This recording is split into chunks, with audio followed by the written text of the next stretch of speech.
ഇതിനിടെ ഇപ്പോൾ ഈ മുഖ്യമന്ത്രി ചർച്ചകളൊക്കെ കോൺഗ്രസിൽ നടക്കുന്നതിനിടെ CPIM-ൽ ഇപ്പോൾ ആര് പ്രതിപക്ഷ നേതാവ്, അതെ, അതിലൊക്കെ ഒരു ആകാംക്ഷ നിലനിൽക്കുന്നുണ്ട്. പിണറായി വിജയൻ അങ്ങനെ ആ ഒരു റോളിലേക്ക് എത്തുമോ എന്നതിൽ സസ്പെൻസ് ഉണ്ട്. നാളെ CPIM-ന്റെ നേതൃയോഗം ചേരാനിരിക്കുന്നു, അതിൽ തീരുമാനമുണ്ടാകും. പിണറായി വിജയൻ പ്രതിപക്ഷ നേതൃസ്ഥാനം ഏറ്റെടുത്തില്ലെങ്കിൽ കേന്ദ്ര കമ്മിറ്റി അംഗമായ KN ബാലഗോപാലാണ് പരിഗണനയിലുള്ളത്. ഇതിനിടെ മാധ്യമപ്രവർത്തകർക്കായുള്ള മുഖ്യമന്ത്രിയുടെ ഓഫീസിന്റെ വാട്സാപ്പ് ഗ്രൂപ്പിന്റെ പേര് മാറ്റി CMO മീഡിയ എന്നത് ഓപ്പോസിഷൻ മീഡിയ എന്നാക്കിയാണ് മാറ്റിയിരിക്കുന്നത്. റിനു ശ്രീധറുണ്ട് തിരുവനന്തപുരത്ത് നിന്നും. റിനു, മുഖ്യമന്ത്രി ആരാകുമെന്നതുപോലെ തന്നെ ആകാംക്ഷയുള്ളൊരു ചോദ്യമാണ് ആരാകും ഇനി പ്രതിപക്ഷ നേതാവെന്ന്. അതിൽ തന്നെ ഒരു വലിയ ആകാംക്ഷ മുഖ്യമന്ത്രിയായിരുന്ന പിണറായി വിജയൻ ഇനി ആ പദവിയിലേക്ക് എത്തുമോ എന്നുള്ളതാണ്. എന്തൊക്കെയാണ് നിലവിലെ സാധ്യതകൾ?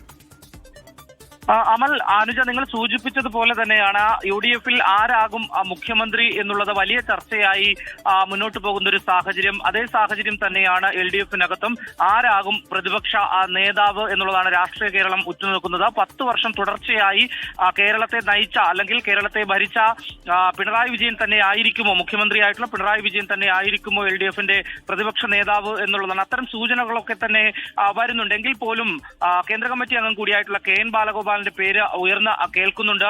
ഈ പ്രതിപക്ഷ നേതാവ് സ്ഥാനം പിണറായി വിജയൻ ഏറ്റെടുത്തില്ലെങ്കിൽ KN ബാലഗോപാൽ ആയിരിക്കും എന്നുള്ളതാണ് ഏറ്റവും പ്രധാനപ്പെട്ട കാര്യം. അതേസമയം നാളെ ചേരുന്ന സംസ്ഥാന സെക്രട്ടേറിയറ്റ് യോഗത്തിൽ കൃത്യമായി തന്നെ തെരഞ്ഞെടുപ്പ് പരാജയം വിലയിരുത്തുക. ആ പരാജയം വിലയിരുത്തിയതിനു ശേഷമായിരിക്കും പിണറായി വിജയന്റെ പ്രതികരണം പോലും ഉണ്ടാവുക എന്നുള്ളതാണ്. നിലവിൽ ഇന്ന് കണ്ണൂരിൽ നിന്ന് തിരുവനന്തപുരത്തേക്ക് എത്തുമ്പോൾ അദ്ദേഹത്തിന്റെ പ്രതികരണമൊക്കെ തന്നെ മാധ്യമങ്ങൾ ആരാഞ്ഞു. പക്ഷേ ഒരു പുഞ്ചിരി മാത്രമാണ് അദ്ദേഹം സമ്മാനിച്ചു മടങ്ങിയത് എന്നുള്ളതാണ് ഏറ്റവും പ്രധാനപ്പെട്ട ഒരു കാര്യം. എന്തായാലും കനത്ത പരാജയം തന്നെയാണ് നിലവിൽ LDF-ന് ഏറ്റിരിക്കുന്നത്, മുഖ്യമന്ത്രി പിണറായി വിജയൻ ഏറ്റിരിക്കുന്നത് എന്ന് തന്നെ നമുക്ക് പറയേണ്ടി വരും. ഒപ്പം ഈ CMO മീഡിയ എന്ന് പറയുന്ന വാട്സപ്പ് ഗ്രൂപ്പ് മുഖ്യമന്ത്രിയുടെ ഓഫീസിൽ നിന്ന് മാധ്യമങ്ങൾക്ക് വാർത്ത തരുന്ന ഒരു ഗ്രൂപ്പാണ്. എല്ലാ രീതിയിലുള്ള വിവരങ്ങൾ നൽകുന്ന ഗ്രൂപ്പാണ്. ആ ഗ്രൂപ്പിന്റെ പേര് ഓപ്പോസിഷൻ മീഡിയ എന്ന് മാറ്റി അല്പസമയം മുമ്പ് മാറ്റി. അദ്ദേഹത്തിന്റെ പ്രസ് സെക്രട്ടറി ആയിട്ടുള്ള PM മനോജാണ്, അഡ്മിൻ കൂടിയാണ്, അദ്ദേഹമാണ് ഈ പേര് മാറ്റിയത്. പക്ഷെ അതേസമയം ഈ ഓപ്പോസിഷൻ മീഡിയ എന്ന് പറയുമ്പോൾ അദ്ദേഹത്തിന്റെ ഈ പിണറായി വിജയന്റെ ഫോട്ടോ തന്നെയാണ് അതിൽ DP ആയി നൽകിയിരിക്കുന്നത് എന്നുള്ളതാണ് ഏറ്റവും പ്രധാനപ്പെട്ട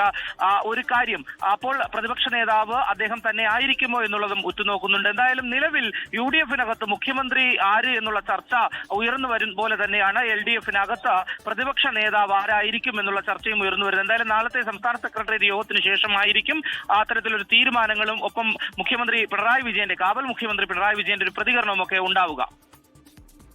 അതാണ് എനിക്ക് തോന്നുന്നത്. പിണറായി വിജയൻ ഒരു പക്ഷേ പ്രതിപക്ഷ നേതാവിനുള്ള സാധ്യത തുച്ഛമാണ്. അതെ, അതുകൊണ്ട് തന്നെ KN ബാലഗോപാലുണ്ട്, മുഹമ്മദ് റിയാസ് സംസ്ഥാന സെക്രട്ടേറിയറ്റ് അംഗമാണ്, സജി ചെറിയാനുണ്ട്. അങ്ങനെ ചില പേരുകളിലേക്ക് പോകാനുള്ള ഒരു സാധ്യതയായിരിക്കും ഉണ്ടാവുക. എന്തായാലും നമുക്കത് കാത്തിരുന്ന് കാണേണ്ട കാര്യമാണ്. നാളെ തന്നെ ആ തീരുമാനം ഉണ്ടാകും എന്നാണ് നമ്മൾ അറിയുന്നത്.